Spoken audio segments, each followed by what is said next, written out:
All right, everybody. As we mentioned, the NBA playoffs are here. So, you know what we got to do? The Celtics, they get a whole week off, right? We don't got to worry about the play in. So, we've got some time to kill. So, we wanted to give you guys the best possible NBA playoff preview that we could think of. So, we called in some big guns. We got our guy, Jayson Timpf here, host of Hoops Tonight, joining us on the podcast. Jayson, good to have you back, man. It is good to see you guys. I think we are poised for what could be the most interesting playoff run in recent NBA history, at least. We're going to have most likely 4 fantastic first round series in the West. And then last year, the bracket got split up in a way that kind of made it a little clunky. I think we're just about guaranteed to have an amazing second and third round in the Eastern Conference. It just is shaping up to be a good one. And I don't know about you guys, but we had a rough conference finals and NBA finals the last couple of years. I'm just hoping for some competitive, like even if the Celtics get it done, like can we at least go 6 I or was gonna 7 say, man, games you're a talking to couple the wrong times? crowd about having a rough ending to the year last year. Like, we'll take that if we can put that in the bank right Man, now. Where do we sign? Send us the DocuSign. Let's get that going. Exactly. we went through so many trials and tribulations with the Celtics team and the Jays, through the years trying to get all the way to the finals. Last year was a culmination, and it was a present to Celtics fans for all the years past. It was just like kind of a cakewalk to the finals, kind of the perfect matchup in the finals. It was perfect as far as I'm concerned. Yeah, let's be clear. As a fan, that's better. Like as someone who rooted for the Lakers team in 2020 that kicked everyone's butt, like it's better when you're never actually scared. Because when you're sitting on the couch and you actually have that real fear of loss, being a fan in that kind of anxiety, it can wear on you. I was actually joking. We have at my house, we have some family staying with us temporarily just because of some stuff going on. And I was like explaining, I was like, all right, so here's the deal. When we get into the postseason, it's going to be like every other night's going to be different because when the Lakers are playing, I'm going to be like this super like tense mess. And then when they're not playing, I'll just be kind of in my groove doing my thing. And it's just going to be every other night going back and forth as you oscillate between the two. Because I think that Laker team has a chance, but they're not going to run the table and kick everybody's butt. It's going to be a lot of high anxiety basketball. And so I'm just mentally preparing myself for it. Well, that's what we're gonna get to, and I love the idea of preparing your family because Greg and I are in the same boat where at this point our wives, Greg has a 9-month-old baby as well, where like they're starting to understand the ebbs and flow, and it's like, all right, once we hit like late April into for the Celtics, it's gonna be early June or mid June. We're going to be busy most nights. Like we're going to have to figure out date nights and figure out family time on a different schedule for a little bit. So there is this whole prep process. So we can definitely connect with you on that. And on that Lakers front, I saw yesterday you put out your top 10 contenders list. So we're going to use that as a talking point here in just a second, in which you do have the Lakers in a very interesting position. So we'll leave it at that little tease, as they call it in the biz here, to stick around if you want to hear Jason's thoughts on that. But I did want to start with a little bit of Celtics specific talk. And actually, where I wanted to go does tie in a little bit to the Lakers. So for those of you that maybe aren't following Jason's material on Twitter and on his YouTube page, number one, you should. It's a lot of great stuff on there. About a month ago, you had a video calling Jayson Tatum the modern LeBron.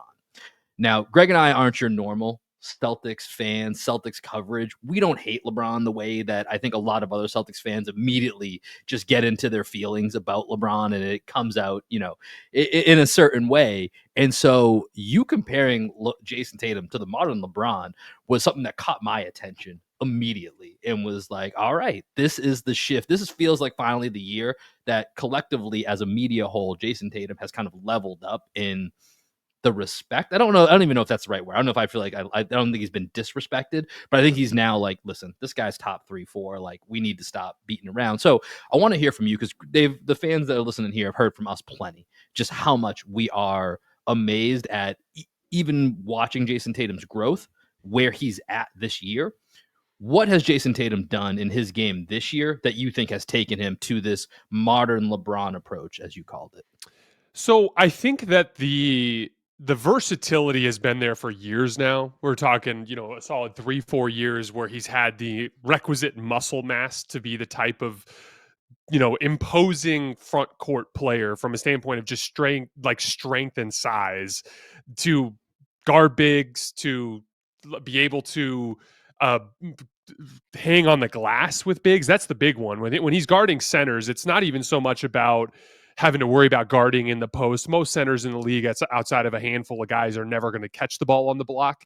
It usually comes down to being able to contend physically with these huge bodies around the rim. And so he's added that to his game. And so now he's become this like hyper versatile player, this elite defensive rebounder, this elite, guy who can switch and pick and roll onto both centers and onto guards, a guy that has, he's good in weak side rotations. He's good at all these different things, right? But on the other end of the floor, I think there was just a little bit of growth over the course of the last few years that has manifested in him being particularly comfortable as an advantage creator in the half court. And I think this was kind of the unsung part of what he did last year in the postseason, to where there was a lot of focus on his bad jump shooting. And the bad jump shooting, I think, is worth at least bringing up, because I think that, to me, is the swing factor for him as a top tier superstar. Like, when he has that part of his game going, like he did in the fourth quarter against the Knicks, he looks like one of the guys in this league.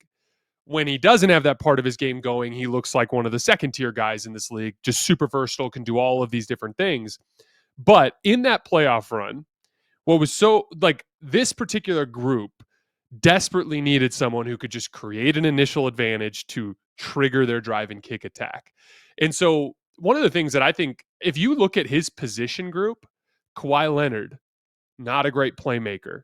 Kevin Durant got better in the later part of his career, but I think Tatum's a better passer than Kevin Durant is. Brandon Ingram, a decent playmaker for his position. I think Jayson Tatum's a better passer. That position group doesn't have a ton of playmaking talent around the league.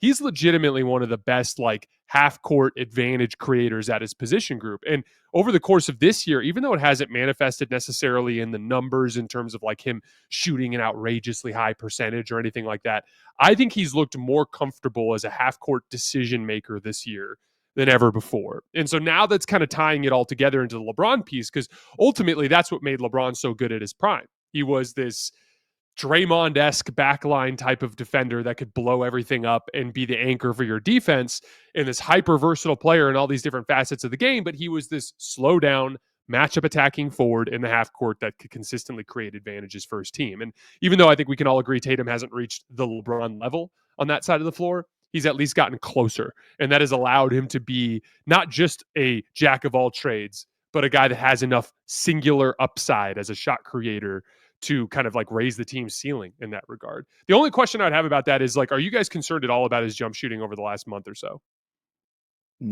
I mean, honestly, Jayson, let me be real with you. The Celtics haven't really played a meaningful game over the last month or so. So I haven't quite as been locked into like the day-to-day ebbs and flows of, am I concerned about Jayson Tatum this, Jayson Tatum that? I'm concerned about Jaylen Brown's knee. I'll tell you that. I'm very concerned about Jaylen Brown's knee. But there's nothing about Jayson Tatum right now that I'm concerned about. I think he has surpassed everybody else in the league other than the other guaranteed top guys, which are SGA, Jokic, Giannis. I think he's on that level I think he's more on the same level as SGA than SGA is on the same level as Jokic, in my opinion. That's kind of just how I see it in my brain. And Giannis is just this looming force out there, kind of stuck in Milwaukee, trying to figure it out. He's just out here doing 30, 12, and 6, and probably going to be a first round exit. Like, it's or potentially be a first round exit. Like, poor guy. Yeah, the league is so talented now. I don't think you can like single handedly raise a team to greatness anymore like it used to be. Yeah. Like, even Jokic has struggled with the Denver team. Yeah, his coach just got fired. Yeah. But with Tatum, Jayson, one thing you mentioned was how comfortable he looks in the half court and decision making. And I think the one thing with Tatum, he's always had passing talent, right? He can make passes cross court. He's on time, on target with most of the passes that he makes, especially the little behind the back passes that he makes to the pop and big and pick and pop situations.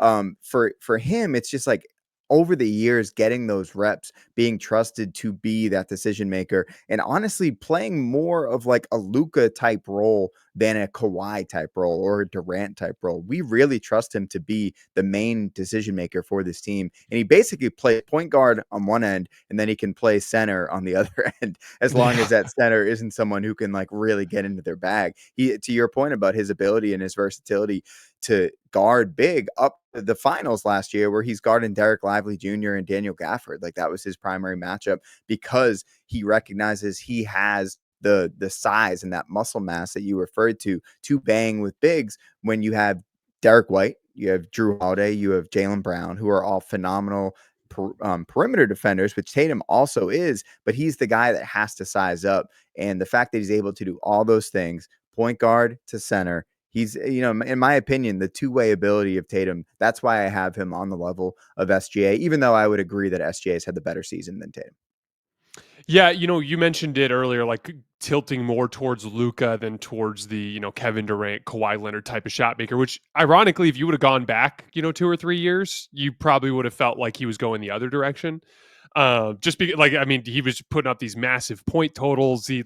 I think back to like the Bucks game in Game 6, and it's just mid-range jumper after mid-range jumper after mid-range jumper, and he's just looking like that type of scorer. But I'll be honest with you, I flat out think the playmaking forward archetype is more impactful than the scoring forward archetype. I think that playoff series are mostly about solving puzzles.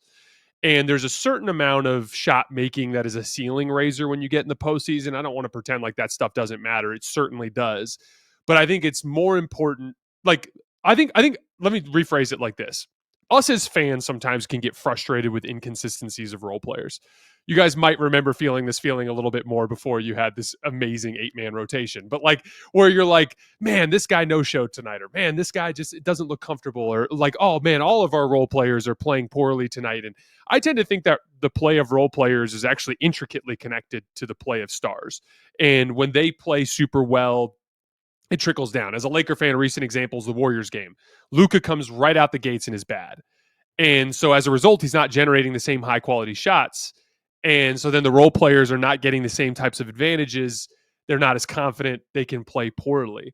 And so having a matchup forward, a forward that like his specialty is just tilting the floor. That's what I'm seeing with Tatum. He's getting so much better now at like these small attacks. Like, okay, I'm going to literally I have this size mismatch. I'm going to kind of like rip over the top and put my right foot forward and just make one hard dribble that kind of causes the whole team to just compress around me. And then I'm going to go across my body to the right corner. And now there's that extra closeout, that extra 3-4 feet of a closeout that wasn't there earlier. The taking simple stuff. Tatum is so good at the like, I'm dribbling up the floor and this dude is just a little too far in the lane off of Pritchard, or this dude's just a little too far in the lane off of Horford. I don't need to drive and kick. I don't need to find a matchup. Just throw the damn swing pass and let him attack the advantage. We're at our best when we play drive and kick out of that. And so honestly, like Tatum's kind of like switching gears towards being more of an advantage creator. And I think part of it has been the roster build too. Like the roster build has called for him to do that more, as opposed to the previous builds that didn't have as much playmaking talent around him.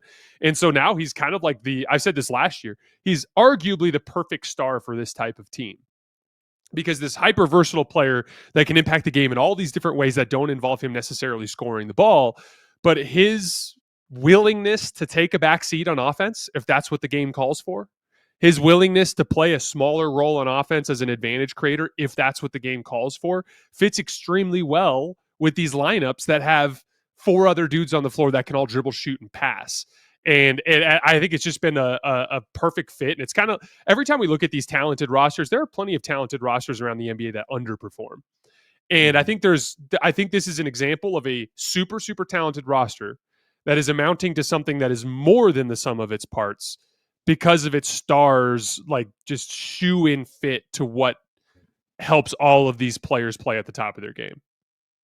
Yeah, I think his versatility is his superstar attribute, right? The ability to do a little bit of everything and do it all at basically an above average to great level is where Jayson Tatum really shines. So with this, Jayson, I mentioned earlier, you put out your top 10 contenders list. So I'm going to pull this up here for our YouTube audience to take a look at here, that has your top 10 contenders list. And this is both Eastern and Western Conference.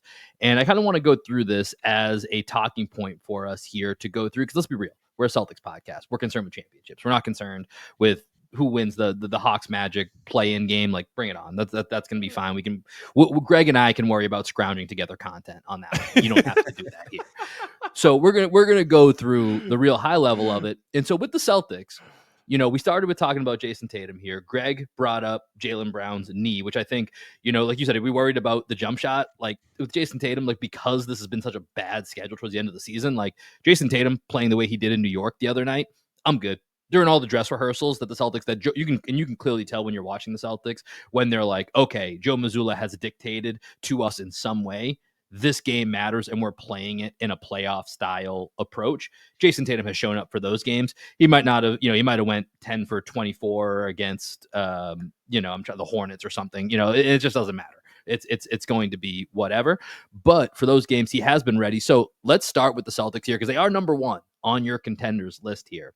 And what I'd love to do is hear, number one, why are they number one? And then what is your biggest concern for them to be able to go all the way through what is, it's been 6 straight different champions. We haven't had a repeat champion since dating back to the Warriors. What's your biggest concern about them getting all the way to the finish line?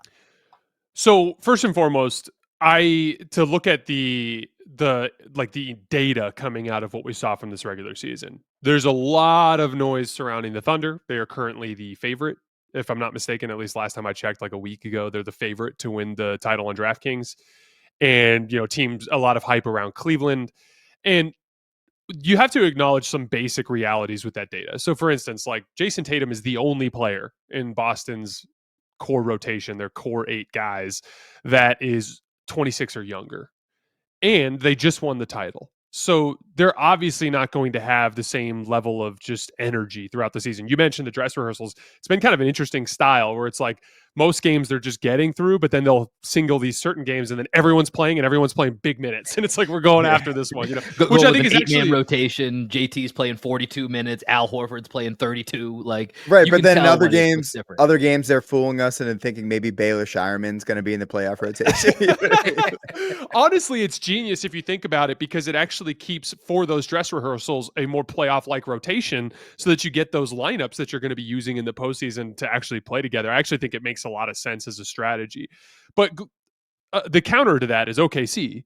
They have every single player in their core rotation other than Alex Caruso, who plays hard every night no matter what, because that's just what he does, is 26 or younger.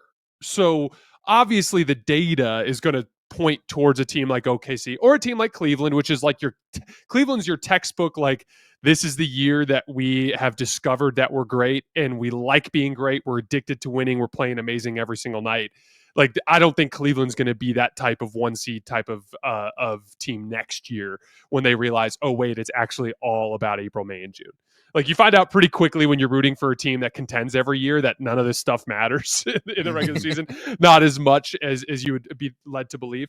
So for me, it starts with the fact that Boston, in spite of what I just said, was still a statistically very dominant team relative to what we see in the regular season from a championship contender. So even with managing the load, even with doing what they've done with the schedule over the course of the last few months, they still have put together all of the hallmarks you would expect to see from a championship contender.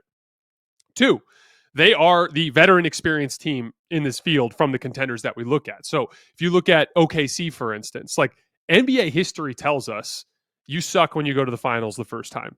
Celtics fans will be the first to tell you about that with Jayson Tatum and how he played in the Warriors series. Look at how Steph Curry played in 2015, like really struggled over the beginning part of that series. Look at LeBron in 2011. Look at Luka last year and the way that he struggled at times against the Celtics. There's just so many examples in NBA history that you get there the first time and you're like, oh, this is weird and different and super intense and super high stakes. And the comfortable team tends to have an advantage there. I think Boston has a clear comfort advantage. They've played in 2 of the last 4 NBA finals. They've been to the conference finals a bunch of times. They just have all of the comfort and experience.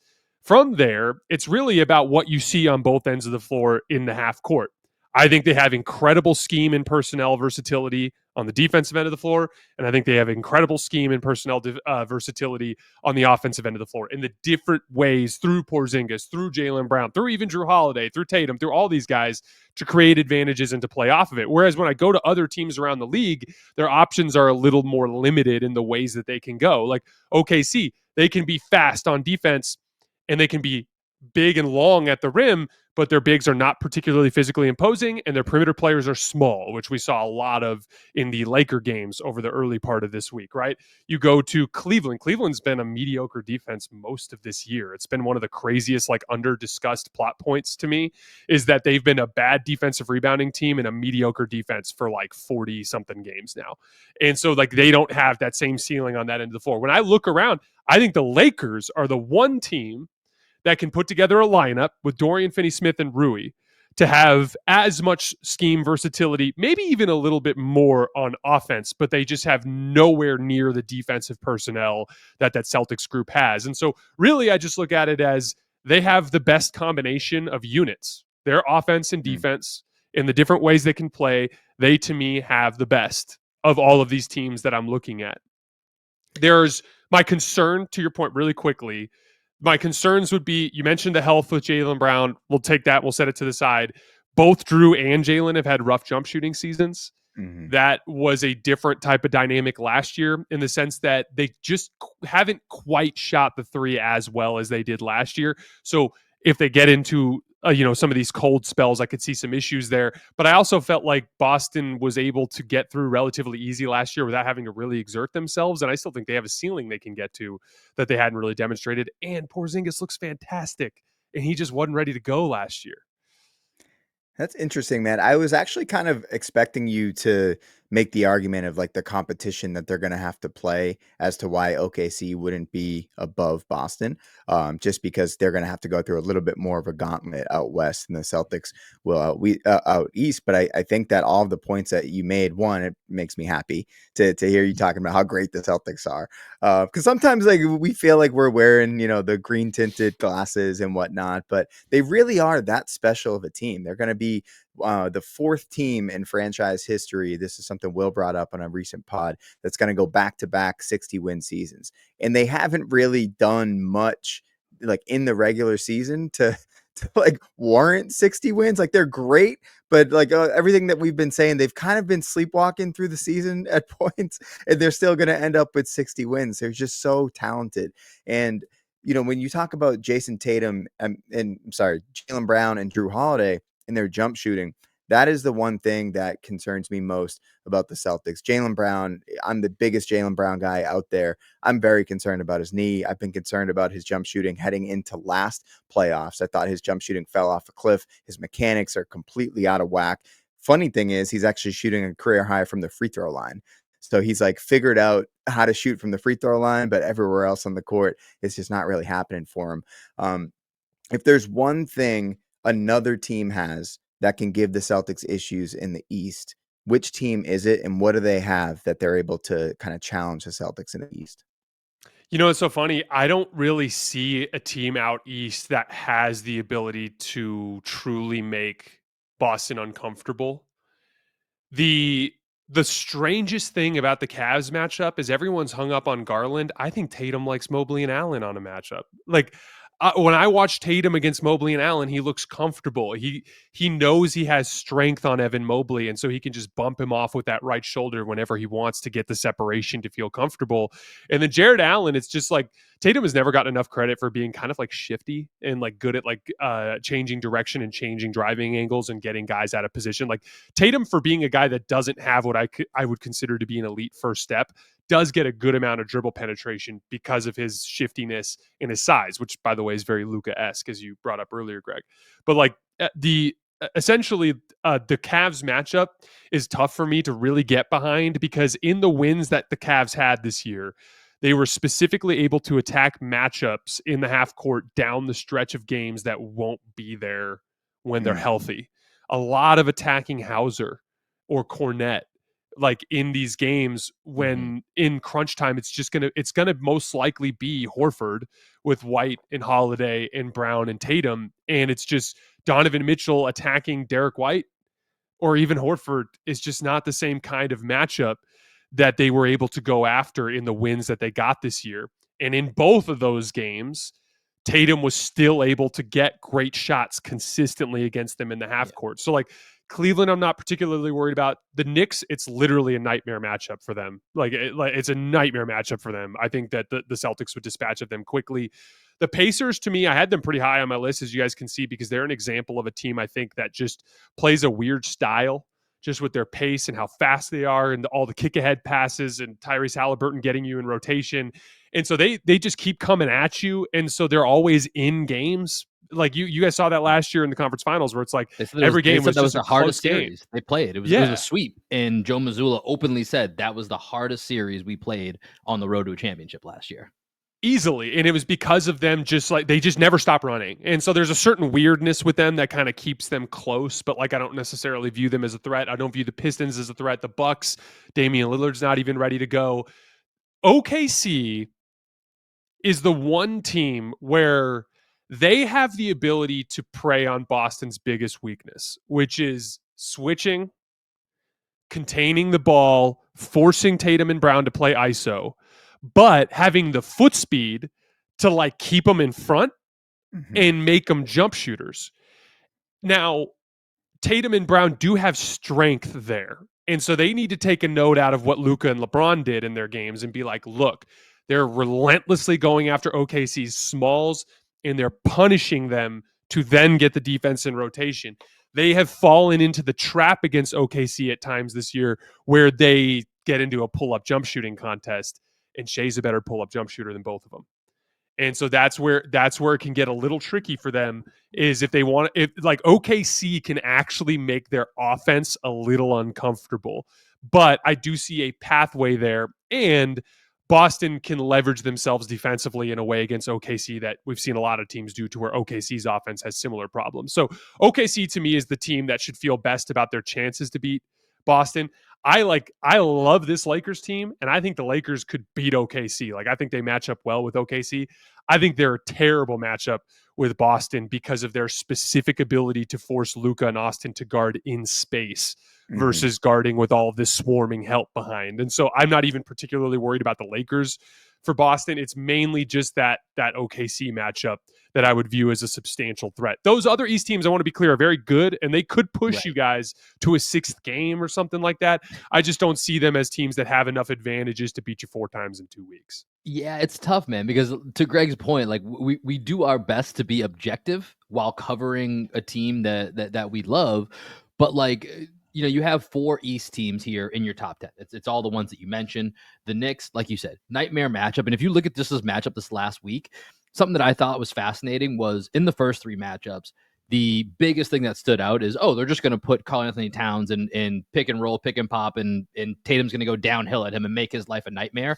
I think they did it once the entire game the other night, just to kind of do this mental preparation. Like, okay, let's pretend that they have solved this at somehow, in a series. What else can we do? And the Celtics still win the game, And so I really think that was the Celtics just kind of testing themselves, because it was like very clear that they didn't go to that, other than I think one time late in the game. I remember Tatum kind of attacking that. I think they got an open 3 from Derek White off of it. And so it is all these matchups that are just really, really difficult. When we talk about styles making fights, it's a big thing that Greg and I talk about in the West, is indicative of this in its purest form. Like, who knows what the path looks like for anybody, and really for teams to make it to the finals, it's going to depend on their matchup. So looking at these teams and looking at your top 10 contenders, we mentioned the Celtics were number 1, OKC and the Lakers were 2, 3, Cleveland we've talked about, and then Golden State's number 5. Let's talk a little bit about what you see with the Warriors as a contender, because we've gotten into the Lakers and Thunder a little bit, and and obviously with Cleveland we talked about them a little. But Golden State's the team that's kind of bridging this gap here from what I think is probably the top 4 to maybe the next level. And I don't know where the Warriors fit in that, but tell us a little bit about what you think would have to happen for the Warriors to make a run here. Well, it's as simple as Steph being amazing and Jimmy Butler being amazing in terms of like what they need in order to get to where they want to go. The reason why I'm particularly high on them relative to their talent, because I mean, we've seen they can get a little overwhelmed sometimes if they run into a big athletic team and then suddenly it's like no one can create a shot but Steph. The thing is that to me the playoffs are, as we mentioned earlier, so much about solving puzzles. They're literally like it's so much of it is an IQ game. And I think if you're talking coaching staff, stars, the Steve Kerr, Jimmy Butler, Steph Curry, Draymond Green, that's about as smart a group of guys as you'll find. And so what that manifests as is deliberate and ruthless execution. So like they will do the right thing on every single possession over the course of a series. They're not going to beat themselves, is my point. You'll watch teams, and we'll see it in this postseason. I'm sure there'll be some team out there that'll have a talent advantage over their opponent, probably a first round series, probably in the Western Conference.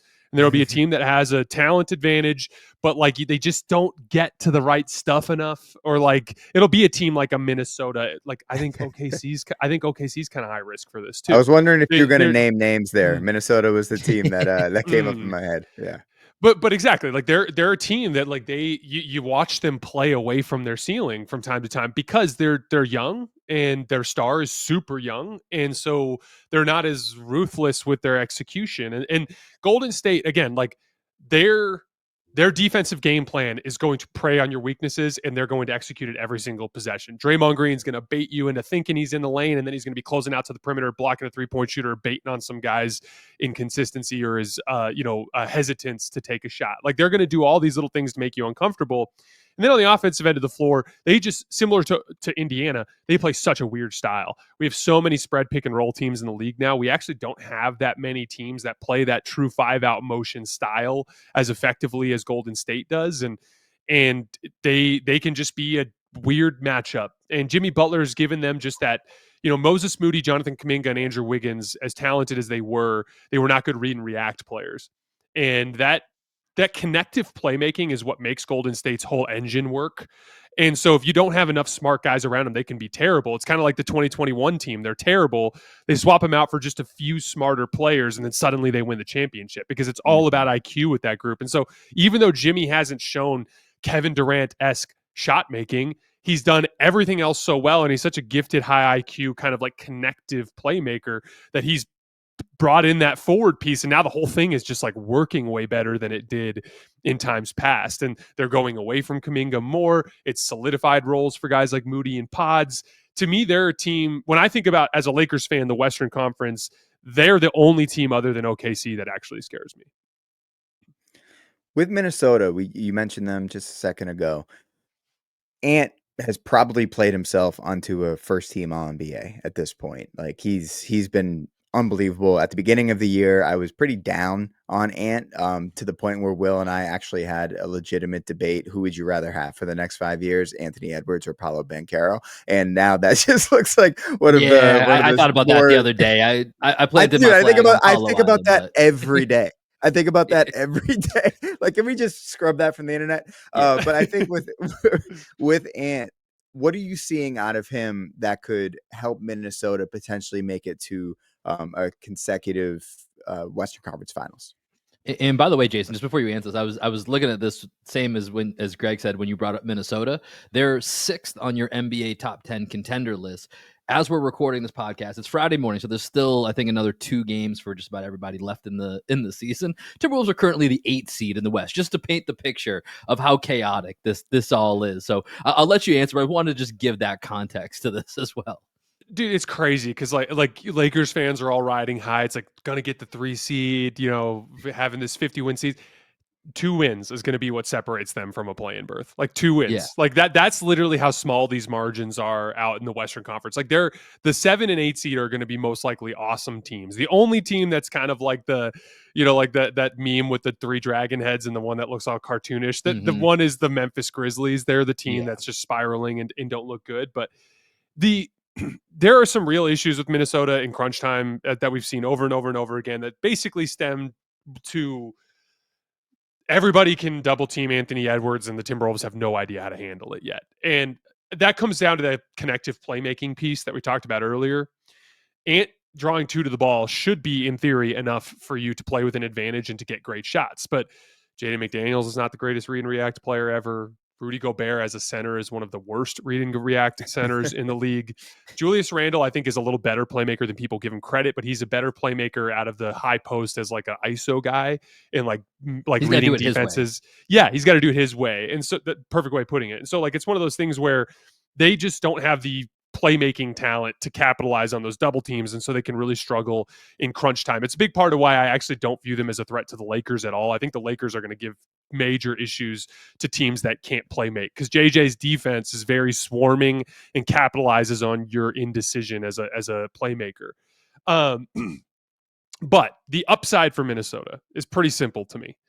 Three things. One, their defense, when they get into the postseason and the whistle gets swallowed and they're allowed to put their hands on you, can be frightening and like a real problem in terms of physicality, to where we've seen an all-time great offense like Denver completely crumble under the pressure of their defense. Now, Luka, kind of in his singular ability to just erase Jaden McDaniels as a threat, kind of neutralized Minnesota's defense in the conference finals, and that's a very matchup specific kind of thing. But their defense has an enormously high ceiling. Two, Anthony Edwards is a shot maker.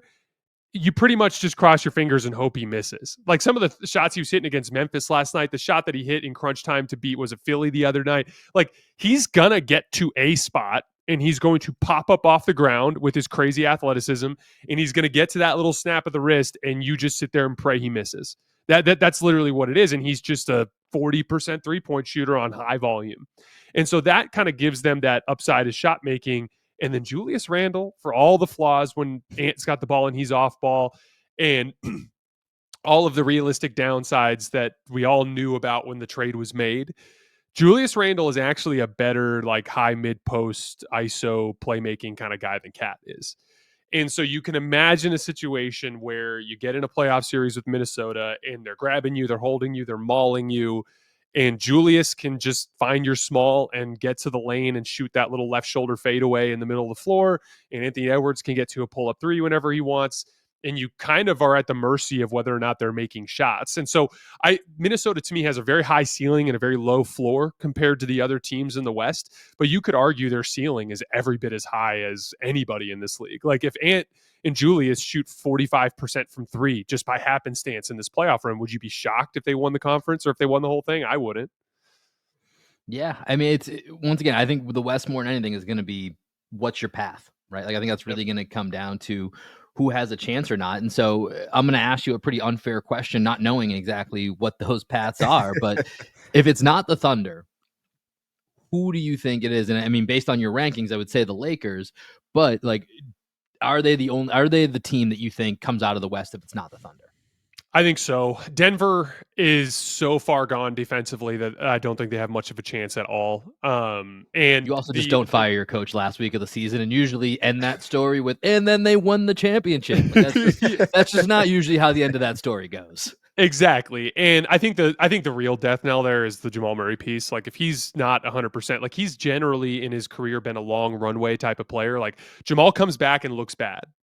That's what he does. He comes back and he looks bad and he looks out of shape. And then finally, of Kevin Durant, I guess. Yeah, exactly. Like the exact opposite. And then 2 months later, you suddenly look at Jamal Murray. You're like, oh my gosh, is this like a top like 10 shot maker in the history of basketball? You know, like that. That's literally what it's like watching Jamal. And so him not being at 100%, I think, is a death sentence. The Rockets are just nowhere near good enough as a half court offense. Golden State has the combination of defense, IQ, and superstar in Steph, I think, to be a real threat.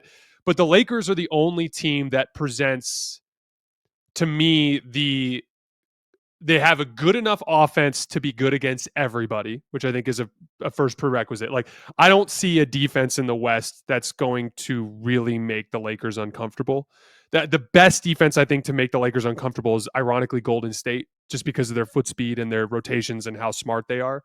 But OKC's too small. Like the Lakers shredded those dudes for 2 straight games because all their perimeter players are giving up, 50, 60 pounds and 5-6 inches to LeBron and Luka Doncic. And so they're just so comfortable there. And then the Lakers just can adequately surround them with shooting.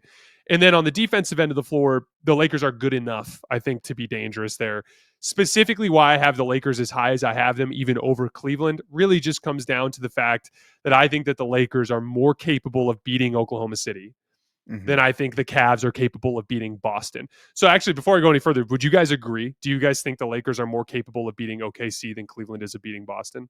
Yeah, I don't think the Cavs can beat the Celtics unless there's an injury. I don't think the Cavs have the talent to beat the Celtics. Yeah, I mean, But the real quick, just Greg on that. The yeah, biggest part for me is when people are like, "Oh, the Cavs were 2-2 with the Celtics, and I think they were +1 in like the net aggregate of it all." The two wins the Cavs had: first game, no Jaylen Brown, no Derek White. Second game, no Kristaps Porzingis, no Drew Holiday. So yes, if the Celtics have an injury, are the Cavs closer to beating us in a scenario in which we found ourselves last year with no Kristaps Porzingis? The answer is yes. But as Greg was saying, at full strength in those two matchups, and the Cavs have been at full strength for, I think it was before DeAndre Hunter trades, if you want to throw that in there for, I think, the first three matchups, they were at their quote unquote full strength. It's really 2-0 Celtics, full strength on full strength. So it's just tough to see them winning 4 out of 7. To your point, Jason, maybe it's a tough 6-game series, but I don't see them beating the Celtics. But sorry, Greg, didn't mean to cut you off there.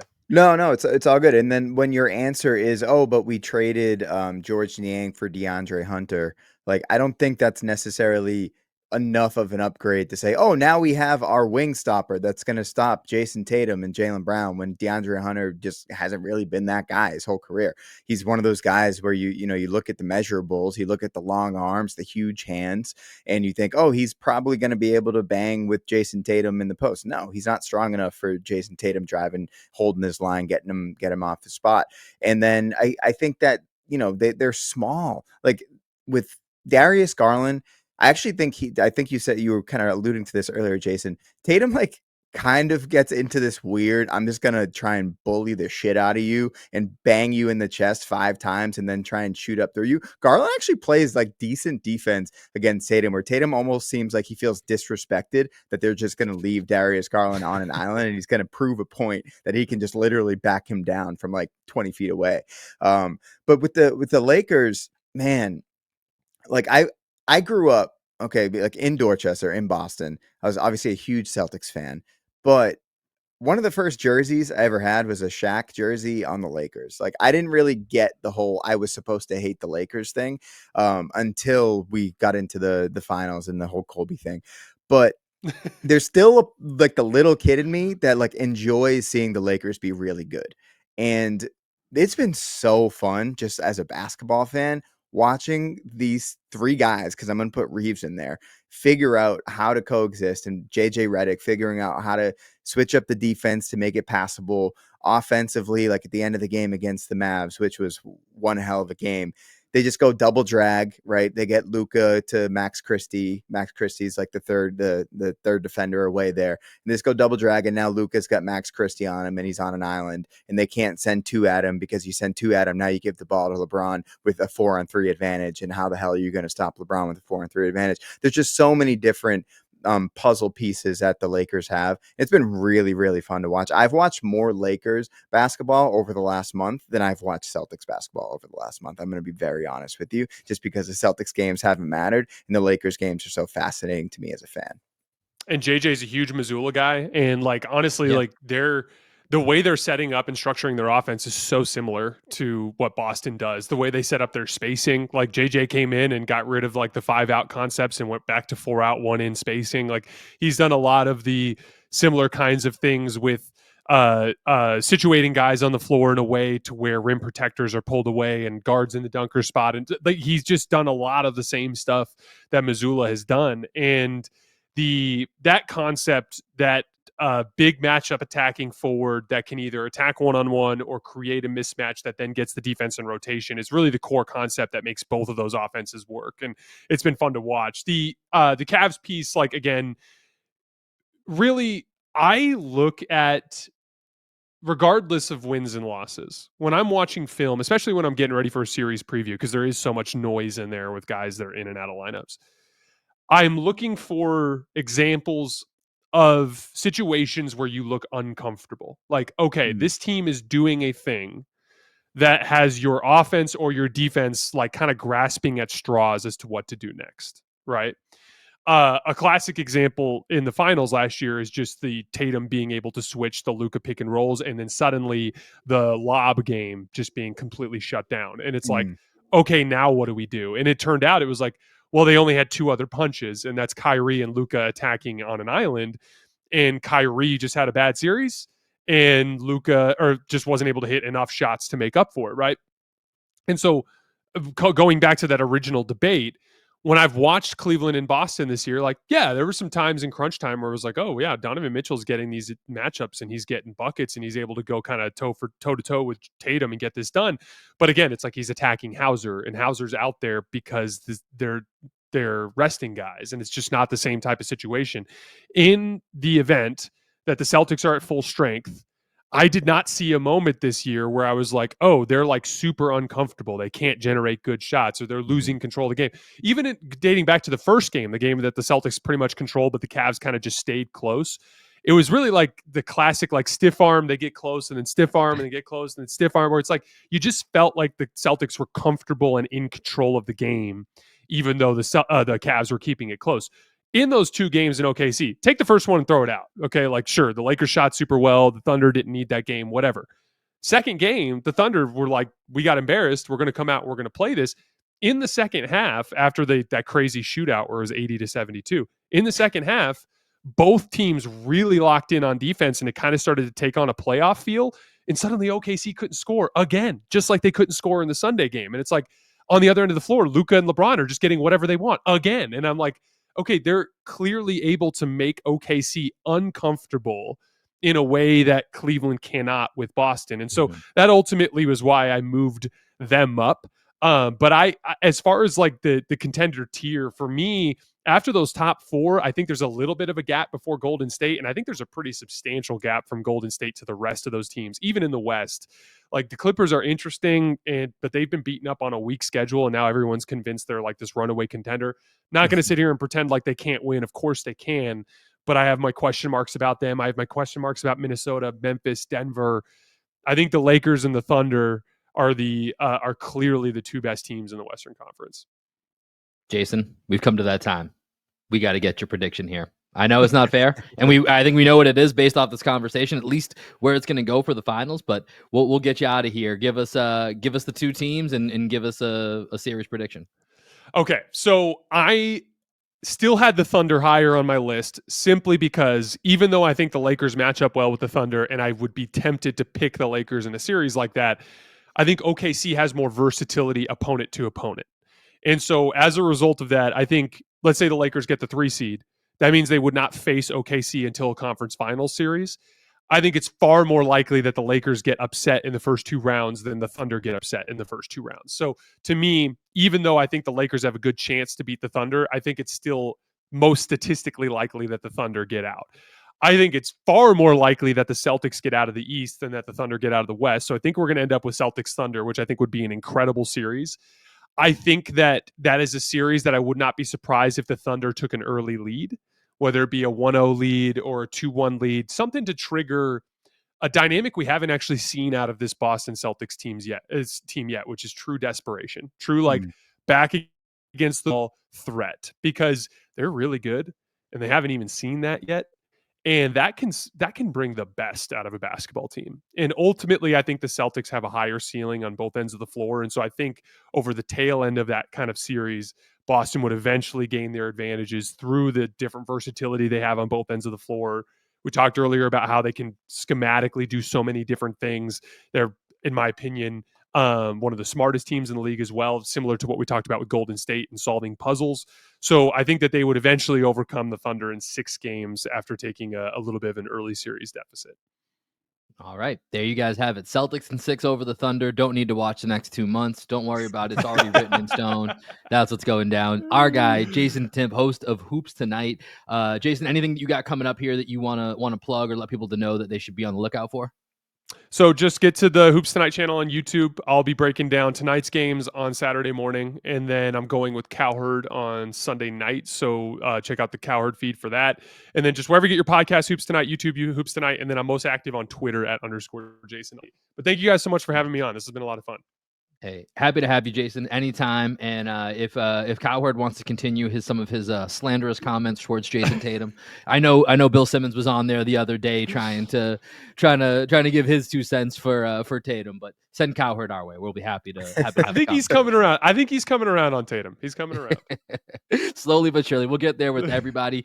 That's going to do it for this episode here of Green with Envy. Playoffs are kicking off here. So as soon as the Celtics get their first round opponent, we will have more coverage for you, breaking that down. And then, of course, once the playoffs kick off, Greg and I are going to be doing a lot more post-game podcasts. So be on the lookout for that.